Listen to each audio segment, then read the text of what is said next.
அனைவருக்கும் வணக்கம். இந்த பதிவில் நம்ம எதை பற்றி பார்க்க போகிறோன்னு தெரிஞ்சுக்கிறதுக்கு முன்னாடி மறக்காமல் நம்ம சேனலை சப்ஸ்கிரைப் பண்ணிக்கோங்க. கூடவே பெல் பட்டனையும் கிளிக் பண்ணிவிட்டு ஆளுங்கிற ஆப்ஷனை கொடுத்துட்டிங்கன்னா நான் போடுற வீடியோக்கள் எல்லாமே மிஸ் ஆகாமல் நோட்டிஃபிகேஷனில் வந்துடும்.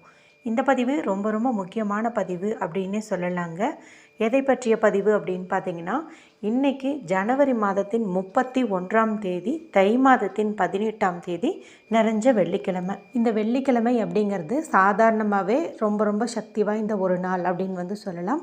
மகாலட்சுமி தாயாருக்கும் அவங்கள அதிதேவதையாக கொண்ட சுக்கிர பகவானுக்கும் உரிய ஒரு நாள் அப்படின்னே சொல்லலாம். அதுவும் இது தை மாதத்தில் வரக்கூடிய வெள்ளிக்கிழமை, அதனால் கூடுதல் சிறப்பு அப்படின்னே சொல்லலாம். அதுவும் வளர்பிறை வெள்ளிக்கிழமை. அப்போ கேட்கவே வேண்டாம், இந்த நாளானது ரொம்ப ரொம்ப ஒரு அற்புதமான நாள் அப்படின்னே சொல்லலாம். மேலும் இந்த நாளில் நமக்கு இன்னொரு சிறப்பான சேர்க்கையும் சேர்ந்துருக்கு அப்படின்னே சொல்லலாம்.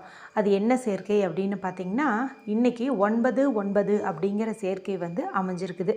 இந்த 9 அப்படிங்கிற நம்பர் பார்த்திங்கன்னா முழுமையை குறிக்கும், பர்ஃபெக்ஷனை குறிக்கும் அப்படின்னே சொல்லலாம்.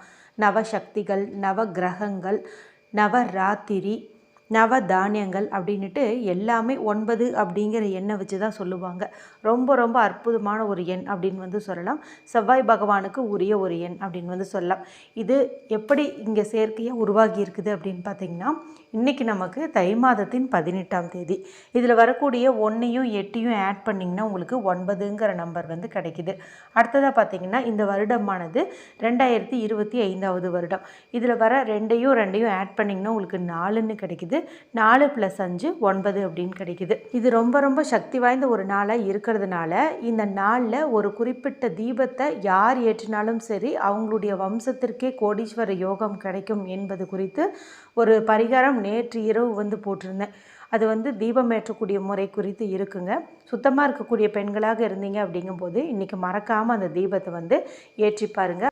அற்புதமான பல மாற்றங்கள் உங்கள் வாழ்க்கையில் உண்டாகும் அப்படின்னே சொல்லலாம். அந்த வீடியோவுடைய லிங்கை இந்த வீடியோ முடியும் போது வரக்கூடிய எண்டு ஸ்க்ரீனில் கொடுக்குறேன், மறக்காமல் செக் பண்ணி பாருங்கள். சரி, இப்போது இந்த பதிவுக்கான விளக்கத்துக்குள்ளே போகலாம்.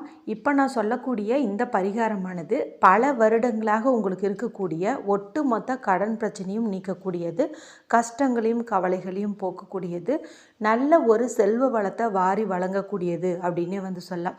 அதுவும் இன்றைக்கி ஜனவரி 31ஆம் தேதியாக இருக்குது இல்லையா, அதாவது மாதத்தின் கடைசி நாளாக இருக்குது இல்லையா, இன்றோடு நம்மளை பிடிச்ச அத்தனை கஷ்டங்களும் இந்த தேதி எப்படி முடியுதோ அதே மாதிரியே நம்ம விட்டு போகும் அப்படின்னே சொல்லலாம். நாளையிலேருந்து நம்மளுடைய வாழ்க்கையில் அதிரடியான பல நல்ல திருப்பங்கள் உண்டாகும் அப்படின்னே சொல்லலாம்.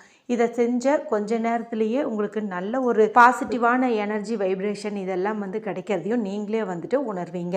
சரி, இதை செய்யறதுக்கு ஏதாவது ரூல்ஸ் இருக்கா அப்படின்னு கேட்டிங்கன்னா எந்த ஒரு ரூல்ஸுமே கிடையாது.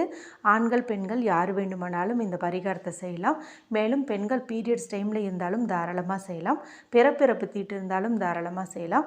வீட்டில் அசைவம் செஞ்சுருந்தீங்க, சாப்பிட்ருந்தீங்க அப்படின்னாலுமே தாராளமாக செய்யலாம். நீங்கள் வேற்று மதத்தை சார்ந்தவங்களாக இருந்தீங்க அப்படின்னாலுமே தாராளமாக செய்யலாம். சரி, எந்த நேரத்தில் இந்த பரிகாரத்தை செய்யணும் அப்படின்னு கேட்டிங்கன்னா, ராகு காலம் யமகண்டம் தவிர்த்து மற்ற எந்த நேரத்தில் வேணாலும் இந்த பரிகாரத்தை நீங்கள் செய்யலாம். இன்றைக்கி வெள்ளிக்கிழமையே இருக்கிறதுனால ராகு காலம் அப்படிங்கிறது பார்த்திங்கன்னா காலை 10:30 12 மணிக்கு இடையே உள்ள நேரங்க. அதே போல் யமகண்டம் அப்படிங்கிறது மதியம் 3 மணியிலிருந்து 4:30 இடையே உள்ள நேரம். இந்த 2 நேரத்தை மட்டும் நீங்கள் ஸ்கிப் பண்ணிட்டு மற்ற நேரத்தில் இந்த பரிகாரத்தை நீங்கள் செய்யுங்க. இது எப்படி செய்யணும் அப்படிங்கிறது பார்த்தரலாம். இதுக்கு நமக்கு தேவையானது அப்படின்னு பார்த்திங்கன்னா, சின்னதாக ஒரு மண் அகல் எடுத்துக்கோங்க. நீங்கள் மண் சம்மந்தப்பட்ட பொருளே தான் எடுத்துக்கணும் அப்படின்ட்டு கிடையாது. சின்னதாக சில்வர் கப்பு, இது பிளேட்டு இந்த மாதிரி வச்சுருந்தீங்கனாலும் எடுத்துக்கோங்க. நான் மண் அகலில் உங்களுக்கு செஞ்சு காட்டுறேன். இப்போ இதை நீங்கள் எடுத்துக்கோங்க. இதில் 1 ஸ்பூன் அளவுக்கு கல்லுப்பு போடுங்க. இந்த கல்லுப்பு அப்படிங்கிறது நம்மளுடைய கஷ்டங்களையும் கவலைகளையும் போக்கக்கூடியது. மேலும் இன்றைக்கி வெள்ளிக்கிழமை நாளாக இருக்கிறதுனால கல்லுப்பை வச்சு நம்ம ஒரு பரிகாரம் செஞ்சோம் அப்படிங்கும்போது நிச்சயமாக அது நமக்கு நல்ல ரிசல்ட்டு கொடுக்கும் அப்படின்னு சொல்லலாம். நல்ல ஒரு பணவரவையும் அதிகப்படுத்தி தரக்கூடியது, கடன் பிரச்சனையும் நீக்கக்கூடியது அப்படின்னே சொல்லலாம். இதை 1 ஸ்பூன் அளவுக்கு நீங்கள் போட்டுக்கோங்க. இதுக்கு நீங்கள் இன்றைக்கி வெள்ளிக்கிழமை நாளாக இருக்கிறதுனால நிறைய பேர் நிச்சயம் கல்லுப்பு புதுசாக வாங்கியிருப்பீங்க. அந்த மாதிரி வாங்கியிருந்தீங்க அப்படிங்கும்போது அதிலிருந்து 1 ஸ்பூன் எடுத்துக்கிறது சிறப்பு. அப்படி இல்லைன்னா இப்போது பூஜை அறைக்கு செல்லக்கூடிய வாய்ப்பு இருக்கிறவங்க அங்கே பரிகாரத்துக்குன்னு கல்லுப்பு வச்சுருந்தீங்கன்னா அதை கூட நீங்கள் பயன்படுத்திக்கலாம். வேறு வழியே இல்லை அப்படின்னா மட்டும் இப்போ நீங்கள் சமையல் அறையில் பயன்படுத்திகிட்டு இருக்கிற அந்த கல்லுப்பு நீங்கள் எடுத்துக்கோங்க. அடுத்ததாக நமக்கு தேவைப்படுறது அப்படின்னு பார்த்திங்கன்னா 1 ஸ்பூன் அளவுக்கு சர்க்கரை வந்து தேவைப்படுது. இந்த சர்க்கரை அப்படிங்கிறது சுக்கிர பகவானுடைய அம்சம் பொருந்திய ஒரு பொருளாக பார்க்கப்படுது. ஏன்னா வெள்ளிக்கிழமை நாள் அப்படிங்கிறது மகாலட்சுமி தாயாருக்கு மட்டும் இல்லைங்க, அவங்கள அதிதேவதையாக கொண்ட சுக்கிர பகவான் வழிபாட்டிற்கும் ஏற்ற ஒரு நாள் தான். அதனால் அவருக்குரிய இந்த சர்க்கரையும் வந்துட்டு நம்ம எடுத்துக்கணும். இதுக்கு நீங்கள் வெள்ளை நிற சர்க்கரை தான் வந்துட்டு பயன்படுத்தணும். அதாவது ஒரு சில வீடுகளில் பார்த்திங்கன்னா இப்போ நாட்டு சர்க்கரை வந்து காஃபி போடுவதற்கெல்லாம் யூஸ் பண்ணுவீங்க. இந்த பரிகாரத்துக்கு நீங்கள் அதை எடுத்துக்கிறத காட்டிலும் வெள்ளை நிற சர்க்கரையை வந்து எடுத்துக்கோங்க. வெள்ளை கலரில் இல்லை அப்படிங்கும்போது கற்கண்டு இருந்துச்சு அப்படின்னா அதை கூட நீங்கள் இந்த பரிகாரத்துக்கு பயன்படுத்திக்கலாம். ஏன்னா வெண்மை நிறம் அப்படிங்கிறது இங்கே ரொம்ப ரொம்ப முக்கியமாக பார்க்கப்படுது. ஏன்னா சுக்கிர பகவானுக்குரிய நிறம்னு பார்க்கும்போதும் வெண்மை தான். இப்போ இது நீங்கள் 1 ஸ்பூன் அளவுக்கு போட்டுக்கோங்க. அடுத்ததாக நமக்கு தேவைப்படுறது அப்படின்னு பார்த்திங்கன்னா 1 ஸ்பூன் அளவுக்கு பச்சரிசி வந்து தேவைப்படுது. இந்த பச்சரிசி அப்படிங்கிறது மகாலட்சுமி தாயாருக்கு உகந்த 108 பொருட்களில் ஒரு பொருள் அப்படின்னே வந்து சொல்லலாம். இப்போ இந்த வீடியோ பார்க்கும் சமயத்தில் உங்கள் வீட்டில் பச்சரிசி இல்லை அப்படிங்கும்போது நீங்கள் சமையலுக்கு பயன்படுத்துகிற அரிசியோ, ரேஷன் அரிசியோ, இட்லி அரிசியோ ஏதாவது ஒன்று கூட நீங்கள் எடுத்துக்கலாம். இப்போ பார்த்திங்கன்னா நம்ம உப்பு, சர்க்கரை, அரிசி இந்த 3 பொருளையும் வந்து இந்த அகல் விளக்கில் வந்து போட்டு வச்சுருக்கோம். 3மே பார்த்திங்கன்னா தனித்துவமான குணம் கொண்டது அப்படின்னே சொல்லலாம். 3மே பார்த்திங்கன்னா வெண்மை நிறம் கொண்டது அப்படின்னே சொல்லலாம். இந்த 3 பொருளையும் தான் நம்ம ஒன்றா சேர்த்து வைக்கணும்.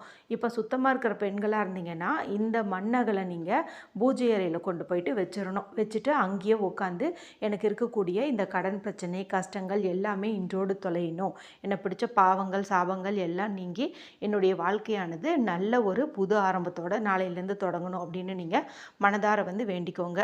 பீரியட்ஸ் டைமில் இருக்கிறவங்க ஹாலில் உட்காந்து இந்த விளக்கு உங்கள் முன்னாடி வச்சுக்கிட்டு நீங்கள் வந்து மனதார வந்துட்டு வேண்டிக்கோங்க. அடுத்ததாக இதை வந்து வீட்டில் ஏதாவது ஒரு இடத்துல பத்திரமா வச்சுருங்க. எங்கே வச்சா இதெல்லாம் கொட்டாமல் இருக்குமோ, சிந்தாமல் இருக்குமோ அந்த மாதிரி ஒரு இடமா பார்த்து இதை நீங்கள் வச்சுருங்க. இது வந்து ஒரு நாள் முழுக்க அப்படியே இருக்கட்டும், கொஞ்சம் சேஃபாக வந்து வச்சுக்கோங்க. எதையும் வச்சு மூடியெல்லாம் வைக்க வேண்டாம், அப்படியே ஓப்பன்லேயே வந்துட்டு நீங்கள் வச்சுருங்க. இப்போ மறுநாள் காலையில் எழுந்ததும், அதாவது நாளைக்கு சனிக்கிழமையாச்சா, அது மாதத்தின் முதல் தேதியும் வருது இல்லையா, இப்போ நீங்கள் என்ன பண்ணிங்கன்னா அந்த நாளில் காலையில் எழுந்து குளித்ததுக்கப்புறமா இந்த பொருட்களை எல்லாம் எடுத்துகிட்டு போயிட்டு உங்கள் வீட்டுக்கு வெளியில் மண் போன்ற பகுதிகள் எங்கே இருக்குதோ அங்கே வந்துட்டு நீங்கள் இதையை கொட்டி விட்டுட்டு வந்துடுங்க.